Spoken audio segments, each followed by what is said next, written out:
Morning दोस्तों, आपका मेरे यूट्यूब चैनल तेज हिंदी लर्नर्स पे आप सभी का स्वागत है। आज मैं आप सबके सामने UP TET and REET exam संबंधित पर्यावरण का प्रैक्टिस सेट लेकर आया हूँ। ठीक है, इसमें पर्यावरण प्रैक्टिस सेट में आपके 10 इम्पॉर्टेंट क्वेश्चन हैं जो कि परीक्षा के लिए बहुत ही ज़्यादा महत्वपूर्ण एंड उपयोगी हैं। तो ठीक है, तो मैं आपका पर्यावरण प्रैक्टिस सेट स्टार्ट करने से पहले मैं आपको बताऊंगा कि पर्यावरण क्या होता है। पर्यावरण जो शब्द होता है, पर्यावरण दो शब्दों से मिलकर बना होता है। पहला एक होता है परि और दूसरा क्या होता है आवरण। परि का मतलब होता है चारों ओर और आवरण का मतलब होता है घिरा हुआ। तो इस प्रकार से हम कह सकते हैं पर्यावरण का शाब्दिक अर्थ होता है चारों तरफ से घिरा हुआ। पर्यावरण को इंग्लिश में इन्वायरमेंट बोलते हैं। इन्वायरमेंट शब्द की उत्पत्ति इन्वायरू से हुई है, जिसका जो आपका एक फ्रेंच भाषा का शब्द है। इसलिए हम कह सकते हैं कि जो आपका इन्वायरमेंट आया है वो फ्रांस भाषा का एक शब्द है। ठीक है, तो चलिए आज स्टार्ट करते हैं पहले क्वेश्चन से। तो मेरा पहला क्वेश्चन क्या कर रहा है, यहाँ पे देखिए। फर्स्ट क्वेश्चन में आपसे कह रहा है कि निम्नलिखित में से कौन सा एक शीतोष्ण घास प्रदेश नहीं है। तो इसमें से आप देख रहे हैं यहाँ पे बोला है कि कंपास, डाउन्स, प्रेरिस और पम्पास। तो यहाँ से आप देख रहे होंगे शीतोष्ण घास प्रदेश। इसमें से आपका शीतोष्ण घास प्रदेश के अंतर्गत यहाँ पे आपका डाउन्स, प्रेरिस और पम्पास जो होते हैं ये आपके क्या होते हैं, शीतोष्ण घास प्रदेश होते हैं। कौन से होते हैं, शीतोष्ण घास प्रदेश है। ठीक है, तो इसमें से आपका बच क्या रहा है, आपका एक कंपास है। कंपास क्या होता है आपका, ये होता है उष्णकटिबंधीय घास स्थान होता है। ठीक है, तो ये आपका कहाँ पाया जाता है, ये आपका ब्राज़ील में। कहाँ पाया जाता है, आपका ब्राज़ील में पाया जाता है, ब्राज़ील में पाया जाता है। ठीक है, इसी तरीके से अगर आपसे कोई पूछता है कि डाउन्स तो आपका शीतोष्ण घास प्रदेश है, लेकिन पाया कहाँ जाता है, जो डाउन्स है ये आपका ऑस्ट्रेलिया में पाया जाता है। कहाँ पे पाया जाता है, ऑस्ट्रेलिया में पाया जाता है। जैसे इस तरीके से आपसे कोई पूछ लिया कि पम्पास जो घास का मैदान है ये कहाँ पाया जाता है, ये आपका अर्जेंटीना में पाया जाता है। ठीक है, तो चलिए इसका जो ऑप्शन होगा वो सही ऑप्शन क्या होगा आपका, ऑप्शन नंबर फर्स्ट कंपास जो है इसका सही ऑप्शन होगा। ठीक है, निम्नलिखित में से कौन सा एक शीतोष्ण घास प्रदेश नहीं है, तो इसका ऑप्शन नंबर 1 सही होगा। कौन सा, कंपास। चलिए आगे चलते हैं नेक्स्ट क्वेश्चन पे। नेक्स्ट क्वेश्चन में क्या कह रहा है कि 16 घास प्रदेश, कौन सा 16 घास प्रदेश कहाँ पाया जाता है। ठीक है, तो कहाँ पाए जाते हैं 16 घास प्रदेश, पश्चिम घाट में पाया जाता है कि हिमालय, विंध्याचल, पूर्वी घाटी। तो 16 घास प्रदेश जो होता है आपका वो पश्चिम घाट में पाया जाता है। पश्चिम घाट कहाँ है आपका, महाराष्ट्र राज्य में पश्चिम घाट है, जहाँ पे आपका 16 घास पाया जाता है। इसी तरीके से आपसे और पश्चिम घाट में कौन कौन से 16 घास जो है वो और कहाँ कहाँ पे पाया जाता है, महाराष्ट्र के अलावा कन्याकुमारी में पाया जाता है। कहाँ पे, कन्याकुमारी में पाया जाता है और नीलगिरी में पाया जाता है और इसके अलावा पश्चिमी घाट में पाया जाता है। ठीक है, तो इसका जो राइट आंसर होगा वो क्या होगा, पश्चिमी घाट। चलिए आगे चलते हैं नेक्स्ट क्वेश्चन पे। भारत के, यहाँ पे आपको बता दें कि भारत के प्रमुख घास के मैदान कौन कौन से हैं और कहाँ पाए जाते हैं। ठीक है, तो चलिए इसमें क्या बोला है कि आपका यहाँ पे है घास का मैदान जो है आपका उर्मिला। ये घास का मैदान उर्मिला जो है कहाँ पाया जाता है, कर्नाटक राज्य में पाया जाता है। और 16 घास प्रदेश कहाँ पे है, महाराष्ट्र पश्चिम घाट में पाया जाता है। खंजर चंबा एक प्रमुख घास स्थान है जो कि हिमाचल प्रदेश में पाया जाता है। ठीक है, चलिए आगे चलते हैं। क्वेश्चन नंबर 3 पे इसमें क्या करा है, निम्नलिखित में से कौन सा जैवमंडल का अजैविक घटक नहीं है। तो ऑप्शन में क्या दिया है देखिएगा, इसमें ऑप्शन में दिया है प्रोटीन, ठीक है, क्या दिया है, प्रोटीन दिया है, मृदा दिया है, कवक और फास्फोरस। निम्नलिखित में से जैवमंडल का अजैविक घटक कौन सा है, इसमें से जो आपका अजैविक घटक का जो कवक है वो क्या होता है, आपका अजैविक घटक नहीं है, ठीक है। कवक जो है आपका यहाँ पे अजैविक घटक नहीं है, क्योंकि कवक अजैविक घटक नहीं है, क्योंकि कवक जैविक होता है जो कि उत्पादक तथा उपभोक्ता के मृत्यु के पश्चात उनके शरीर का अपघटन करता है तथा उनसे निर्मित पदार्थ से अपना भोजन प्राप्त करता है, ठीक है। तो इसका जो राइट आंसर होगा, और इसके अलावा जो आपका बच रहा है प्रोटीन हुआ, मृदा हुआ, फास्फोरस हुआ, ये सब क्या होते हैं, आपके अजैविक घटक होते हैं। क्या होते हैं, अजैविक घटक होते हैं, ठीक है। चलिए नेक्स्ट पे चलते हैं।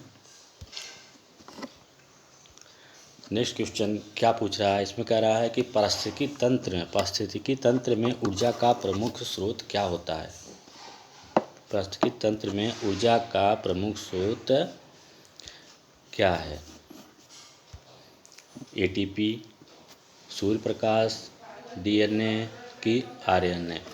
जो पृथ्वी पर या पारिस्थितिकी तंत्र में ऊर्जा का मुख्य स्रोत है वो क्या होता है, आपका मुख्य स्रोत जो होता है पृथ्वी पर वो होता है आपका सूर्य का प्रकाश। क्या होता है, सूर्य का प्रकाश। पृथ्वी पर या पारिस्थितिकी तंत्र में ऊर्जा का प्रमुख स्रोत क्या होता है, सूर्य का प्रकाश, क्योंकि इसी सूर्य के प्रकाश द्वारा पेड़ पौधे या जीव जंतु जो होते हैं अपने भोजन का निर्माण करते हैं तथा इसी के द्वारा जो पेड़ पौधे होते हैं प्रकाश संश्लेषण की क्रिया भी करते हैं। सौर ऊर्जा को, सूर्य प्रकाश की ऊर्जा को सौर ऊर्जा भी कहते हैं, ठीक है।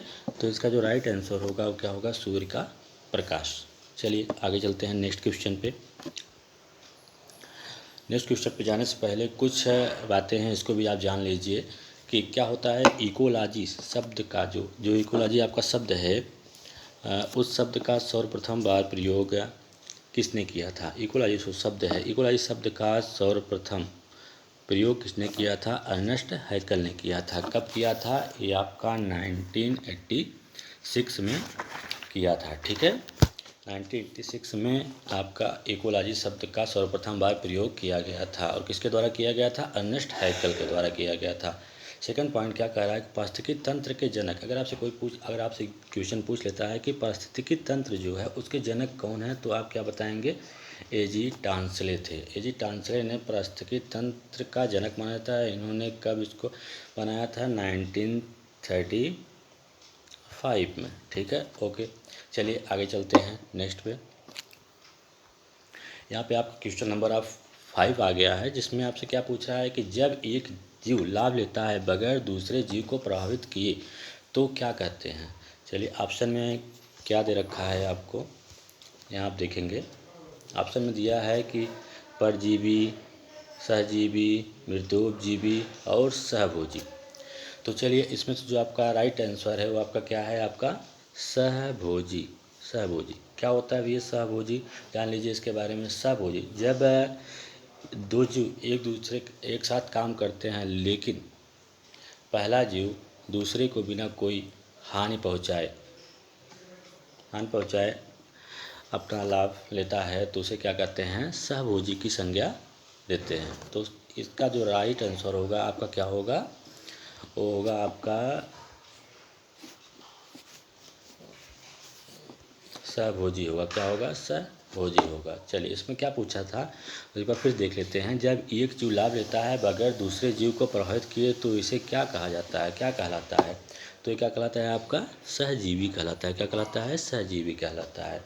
परजीवी क्या होता है, परजीवी देखिए यहाँ पे आपका ऑप्शन दिखाई दे रहा है, परजीवी मतलब जो ऐसे जीव जो दूसरे के ऊपर ही निर्भर होते हैं, ठीक है। चलिए आगे चलते हैं नेक्स्ट क्वेश्चन पे। यहाँ पे आपसे क्या पूछा है, क्वेश्चन नंबर 6 जो है इसमें क्या है, जब मोर सांप को खाता है, सांप कीड़ों को खाता है और कीड़े पौधों को खाते हैं तो मोर का पोषण तल क्या होगा। तो चलिए इसमें क्या ऑप्शन दे रखा है आपका पोषण तल के लिए, पोषक तत्व के लिए जो ऑप्शन आपका दे रखा है वो क्या है, आपका प्राथमिक उपभोक्ता दिया है, अंतिम उपभोक्ता दिया है, प्राथमिक अपघटक दिया है, खाद्य पिरामिड के शीर्ष पर। चलिए प्राथमिक उपभोक्ता, और जैसे आपके क्या हुआ है, प्राथमिक उपभोक्ता और अंतिम उपभोक्ता। प्राथमिक उपभोक्ता के अंतर्गत चलिए आपको इसके बारे में थोड़ा सा जानकारी आप दे देते हैं। यहाँ नीचे चलिएगा, हरे पेड़ पौधे। हरे पेड़ पौधे क्या होते हैं, इसमें जो हरे पेड़ पौधे होते हैं ये क्या होते हैं, आपके उत्पादक होते हैं। क्या होते हैं, हरे पेड़ पौधे जो होते हैं वो उत्पादक होते हैं। इसको क्या कहते हैं, उत्पादक कहते हैं। हरे पेड़ पौधे उत्पादक होते हैं। कीड़ों को किसकी संज्ञा देंगे, प्राथमिक उपभोक्ता क्या होते हैं, प्राथमिक उपभोक्ता होते हैं। और सांप जो होता है ये आपका द्वितीयक उपभोक्ता के अंतर्गत आते हैं। और मोर जो होता है आपका क्या होता है, तृतीयक उपभोक्ता होते हैं। ठीक है, तो जो आपका फिर से एक बार चलते हैं अपने क्वेश्चन पे। तो क्वेश्चन क्या पूछ रहा था कि जब मोर सांप को खाता है, जब मोर क्या होता है कि जब मोर सांप को खाता है और कीड़े पौधे और इसको खाते हैं तो पोषक तल है। पोषक तल क्या है आपका, पोषक तल होगा आपका प्राथमिक उपभोक्ता, अंतिम उपभोक्ता की प्राथमिक अपघटक की खाद्य पिरामिड के शीर्ष पर। तो यहाँ आपका जो राइट आंसर होगा वो क्या होगा, खाद्य पिरामिड के शीर्ष पर जो है आपका राइट आंसर यहाँ से हो जाएगा। ठीक है, चलिए नेक्स्ट पे चलते हैं। यहाँ आपको क्वेश्चन क्या पूछ रहा है कि किस समुदाय में प्राथमिक उपभोक्ता हैं, किस समुदाय में प्राथमिक उपभोक्ता आते हैं। ठीक है, तो क्या होता है इसमें से आपसे किस समुदाय, फिर एक बार पढ़ते हैं कि क्वेश्चन क्या कर रहा है। क्वेश्चन क्या कर रहा है, किसी समुदाय में प्राथमिक उपभोक्ता हैं। क्या ऑप्शन दिया है, मांसाहारी, सर्वाहारी, शाकाहारी, कोई नहीं। तो चलिए इसमें जो आपका राइट आंसर होगा वो क्या होगा, इसमें से आपका प्राथमिक उपभोक्ता के अंतर्गत कौन आते हैं, शाकाहारी। कौन से आएंगे, शाकाहारी जो होते हैं वो आपके प्राथमिक उपभोक्ता होते हैं। कौन से होते हैं, शाकाहारी प्राथमिक उपभोक्ता के अंतर्गत आते हैं। चलिए इससे जुड़ी कुछ और जानकारी आपको देते हैं। नीचे चलिएगा, यहाँ पे आप सबको यहाँ पे दिया है, क्या दिया है देखिएगा कि यहाँ पे जैविक समुदाय में खाद्य श्रृंखला, जो जैविक समुदाय होता है जिसमें जीव रहते हैं और उसमें क्या होता है कि खाद्य श्रृंखला का जो पिरामिड होता है वो किस तरीके से होता है। तो क्या होता है कि इसमें देख रहे होंगे आपकी दिया है कि उत्पादक पेड़ पौधे जो होते हैं वो क्या करते हैं, उत्पादक का काम करते हैं।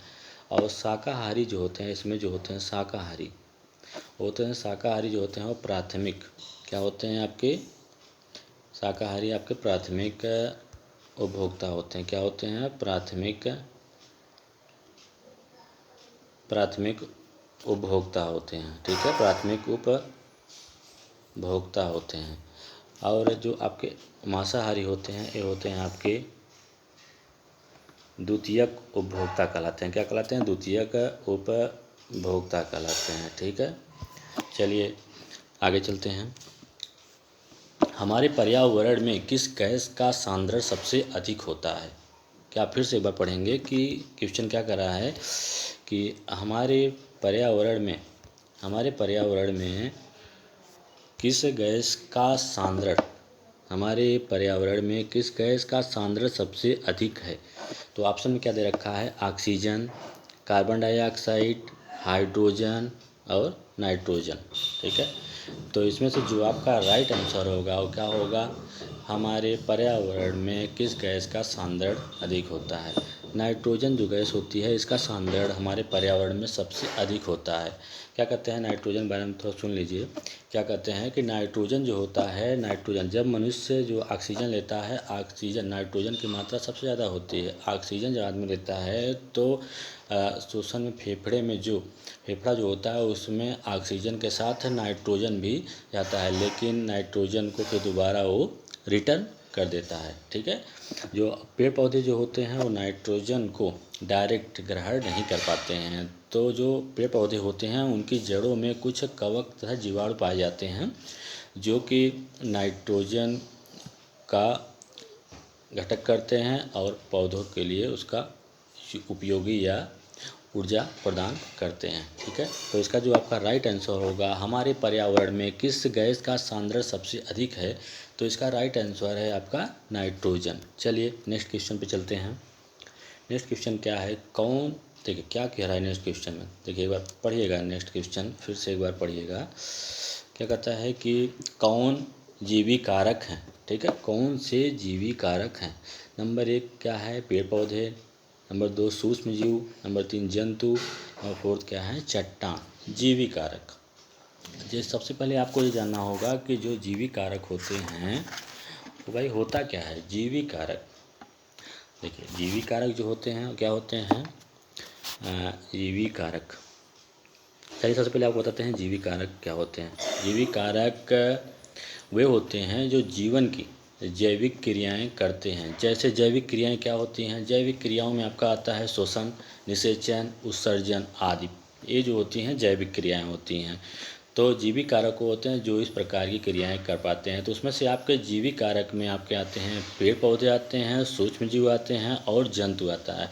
जिसमें से आपका ऑप्शन नंबर 4 देख रहे हैं, चट्टान दिया गया है। चट्टान जो होता है किसी भी प्रकार की जैविक क्रिया नहीं कर सकता है, इसलिए जो चट्टान होगा आपका किस में आएगा, वो आएगा आपका अजैविक कारक होते हैं। क्या होते हैं आपके, अजैविक कारक होते हैं। अजैविक कारक, क्योंकि एक कोई भी जैविक क्रिया नहीं कर सकते हैं। ठीक है, तो इसका जो ऑप्शन नंबर 4 होगा ये आपका क्या होगा, राइट आंसर हो जाएगा। ठीक है, चलिए आगे चलते हैं नेक्स्ट क्वेश्चन पे। नेक्स्ट क्वेश्चन क्या कर रहा है, क्वेश्चन नंबर 10 क्या कर रहा है, पढ़िएगा एक बार इसको।